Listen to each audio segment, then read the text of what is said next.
Assalamualaikum warahmatullahi wabarakatuh. Salam sejahtera untuk kita semua.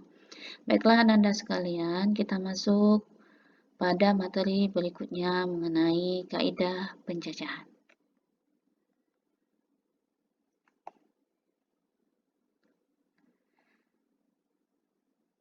Nah, kaidah penjajahan ini dapat digunakan dengan 3 metode, yakni yang pertama aturan pengisian tempat yang tersedia, yang kedua permutasi, dan yang ketiga adalah kombinasi.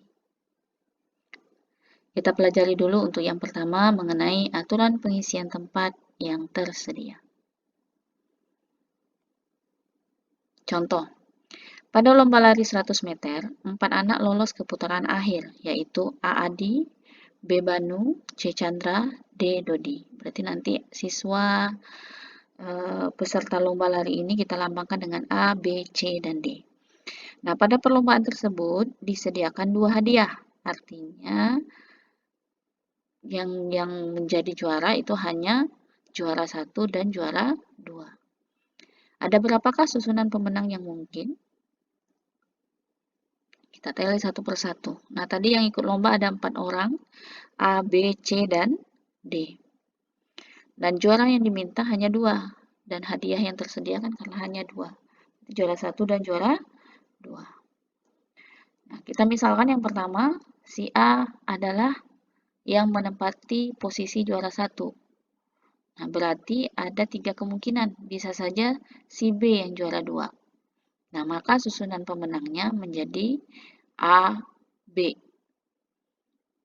Nah, kemudian bisa saja si C yang juara 2. Berarti susunan pemenangnya menjadi AC. Dan yang ketiga bisa jadi si D yang juara 2. Berarti susunannya menjadi AD. Nah, selain si A bisa jadi si B yang juara 1. Nah, berarti kemungkinan juara 2-nya adalah A, C, dan D. Menjadi BA, kemudian BC, kemudian BD.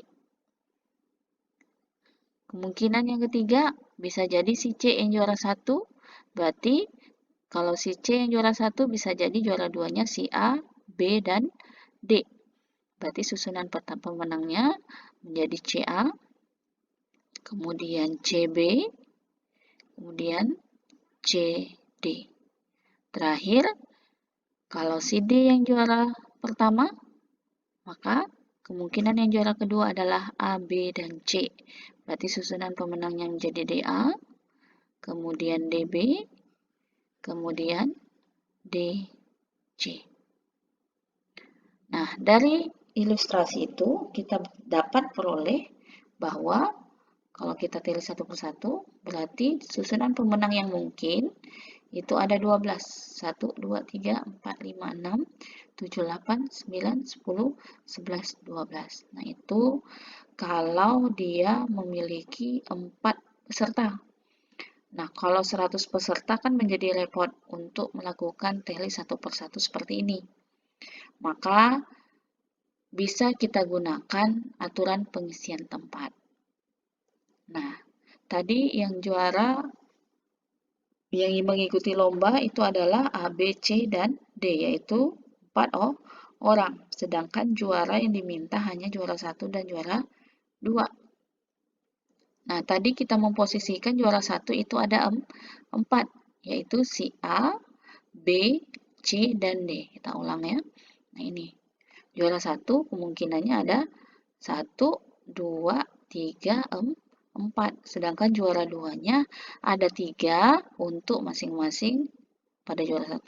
Berarti pilihannya ada 4 juara 1 dan juara 2-nya ada 3. Maka pengisian tempatnya juara 1-nya 4 orang, juara 2-nya adalah 3 orang.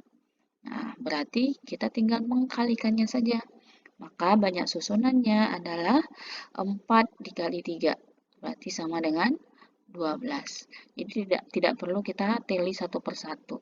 Berarti kalau seandainya nanti 100 orang yang mengikuti lomba, juara 1 dan juara 2 yang diminta, berarti 100 dikali dengan 99.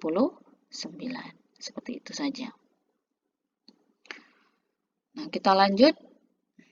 Nah, kesimpulannya, jika terdapat K buah tempat yang tersedia dengan N1 itu adalah banyaknya cara pengisian tempat pertama, N2 itu adalah banyaknya cara mengisi tempat yang kedua, dan seterusnya ya hingga NK. Berarti NK itu adalah banyak cara mengisi tempat ke K. Maka banyak cara untuk mengisi K tempat, berarti hanya tinggal kita kalikan sebanyak yang diminta. Kalau tadi juara 1 dan juara 2 yang diminta, berarti hanya perkalian menempati 2 posisi. Jadi kalau misalnya dia sampai harapan 1, misalnya juara 1, 2, 3, dan harapan 1, berarti ada 4 posisi, dikalikan sebanyak 4 kali atau 4 tempat. Contoh 2, Amalia memiliki 4 buah blazer, 2 buah celana panjang, dan 3 buah sepatu. Ada berapa cara ia dapat berpakaian lengkap? Nah, kalau berpakaian lengkap tentu harus menggunakan blazer, celana panjang, dan sepatu. Nah, blazer tadi ada 4 buah, sedangkan celana ada 2 dan sepatunya ada 3. Berarti hanya tinggal kita kalikan blazer kali celana kali sepatu, 4 kali 2 kali 3. Hasilnya adalah 24. Berarti ada 24 cara untuk berpakaian lengkap. Inilah untuk materi aturan pengisian tempat. Apabila ada pertanyaan, silakan ajukan di grup WhatsApp. Baiklah, kita lanjut pada contoh berikutnya. Bilangan terdiri dari 3 angka disusun dari angka-angka 2, 3, 5, 6, 7, dan 9. Banyaknya bilangan dengan angka-angka berlainan yang lebih kecil dari 400 adalah. Nah, untuk menjawab seperti ini, kita posisikan ada 4 ya, ada 3 maksudnya. Ini terdiri dari, kalau 400 lebih kecil dari 400, tentu 400 ini kan terdiri dari ratusan, puluhan, dan satuan. Nah, kalau lebih kecil, tentu posisi angka ratusan itu hanya boleh angka 2 dan angka 3. Mengapa 5, 6, 7, dan 9 tidak bisa? Karena kalau sudah 5 menjadi ratusan, dia bukan lebih kecil lagi, sudah lebih dari. Nah, maka untuk ratusan ini hanya 2. Hanya boleh angka 2 dan 3, yaitu hanya 2 buah angka untuk ratusan. Nah, kemudian puluhan itu baru boleh angka yang lain. Nah, karena di sini dia bilang angka itu boleh hanya berlainan, ya. Banyaknya bilangan dengan angka yang berlainan, berarti angkanya ini tidak boleh sama. Jadi artinya kalau kita pilih 2 sebagai ratusan, maka angka 2 ini tidak boleh lagi menjadi puluhan. Nah, berarti anggap dia adalah angka 2 untuk ratusan. Maka yang boleh selanjutnya adalah angka untuk puluhan adalah angka 3, 5, 6, 7, dan 9. Atau angka 3 di ratusan, maka yang boleh angka puluhan adalah 2, 5, 6, 7, dan 9. Berarti ada 5 buah angka. Nah, sedangkan satuan berarti selain itu. Berarti kalau 2 sudah, 3 sudah, berarti selain itu 5, 6, 7, dan 9. Yaitu ada 4 buah angka. Maka untuk banyaknya bilangan yang lebih kecil dari 400, itu ratusannya ada 2, puluhannya ada 5, satuannya ada 4. Tinggal dikalikan. Berarti 2 kali 5 kali 4. Hasilnya adalah 40. Ada permutasi dan kombinasi. Nah, sebelum masuk ke permutasi dan kombinasi, kamu harus tahu dulu mengenai faktorial. Nah, faktorial bentuknya adalah, lambangnya adalah tanda seru seperti ini. Berarti kalau dalam matematika, ini bacanya n faktorial. Nah, n faktor itu adalah bentuk nilai faktorialnya, hitung mundur sampai 1. Berarti, misalkan, ini n faktorial berarti n dikali dengan n kurang 1, berarti hitungannya hitungan mundur, dikurang-kurang 1 ya. Kemudian dikali dengan n kurang 2, kali dengan n kurang 3, sampai dengan 3 kali 2 kali 1. Nah, dengan syarat bahwa nilai 1 faktorial itu adalah 1 dan 0 faktorial itu juga sama dengan 1. Karena, mengapa 0 faktorial yang 1? Karena perkalian terakhir itu tetap 1, kan 0. Nah, contoh, hitunglah nilai dari 6 faktorial, berarti hitungannya mundur. Ya. Berarti kita kalikan saja hitungannya mundur. Berarti 6 dikali 5 dikali 4 dikali 3 kali 2 kali 1. Nah, 6 kali 5 30, kali 4 120, kali 3 360, kali 2 720, kali 1 720. Nah, ini 5 faktorial bagi 3 faktorial. Kalau diuraikan 5 kali 4 kali 3 kali 2 kali 1. Nah, ini juga 3 kali 2 kali 1. Nah, ini kan bisa kita bagi ini. 3 kali 2 kali 1, 3 kali 2 kali 1. Berarti 5 kali 4. Nah, bisa juga kita tulis seperti ini ya.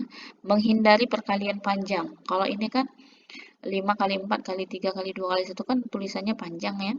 Nah, bisa kita singkat menjadi 5 kali 4 kali 3 faktorial. Karena 3 faktorial itu kan 3 kali 2 kali 1. Nah, di bawahnya tetap penyebutnya. Tinggal bagi, berarti 3 faktorial bagi 3 faktorial, berarti 5 kali 4. Hasilnya adalah 20. Nah, kemudian ini. Nah, ini kita gunakan seperti ini. Biar nggak usah ditulis 10 sampai 1. Sampai 7 aja. Ini ada yang tertinggi tuh. 7 berarti 10 kali 9 kali 8 kali 7 faktorial. Cukup sampai 7 faktorial. Jadi tidak usah diuraikan 7 kali 6 kali 5 sampai 1.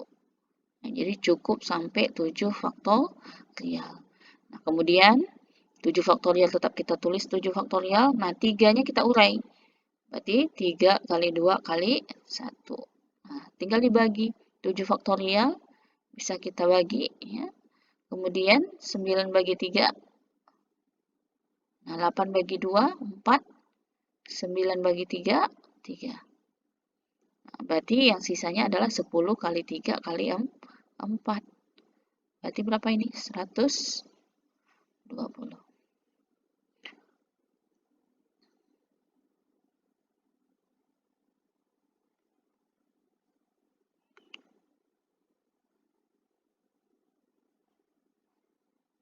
Baiklah, Ananda. Nah, untuk lebih memahami materi, silahkan Ananda buat latihan. Ada 3 latihan. Yang pertama, dari 5 calon pengurus OSIS akan dipilih ketua, wakil ketua, dan sekretaris. Berarti ada 3 ya. Nah, banyaknya cara pemilihan yang dapat terjadi. Berarti ada 5 pengurus OSIS yang akan dipilih adalah ketua, wakil, dan sekretaris. Nah, kemudian nomor 2, tersedia angka 5, 6, 7, 8, dan 9. Akan disusun bilangan yang terdiri dari 3 angka. Berarti sama tapi tadi ya. Kalau 3 angka kan tentu ratusan, puluhan, dan satuan. Berapa banyak bilangan yang terbentuk jika diawali dengan angka 6? Nah, ingat ya, diawali dengan angka 6. Jadi ratusannya hanya boleh berawalan 6. Nah, kemudian dari nomor 2 ini, untuk yang A, angka-angkanya boleh berulang, sedangkan yang B, angkanya tidak boleh berulang. Nah, kemudian soal yang nomor 3, hitunglah nilai dari yang A, 6 faktorial, yang kedua, 3 faktorial kali 2 faktorial, yang ketiga, 7 faktorial bagi 4 faktorial. Dan yang keempat, 5 faktorial bagi 4 faktorial dikali lagi 3 faktorial, dan yang terakhir, 8 faktorial dibagi dengan 3 faktorial kali 6 faktorial. Nah, selamat mengerjakan, kerjakan di buku latihan dan upload di link yang akan Ibu berikan. Nah, selamat mengerjakan. Terima kasih. Bu akhiri dengan wabillahi taufiq wal hidayah. Wassalamualaikum warahmatullahi wabarakatuh.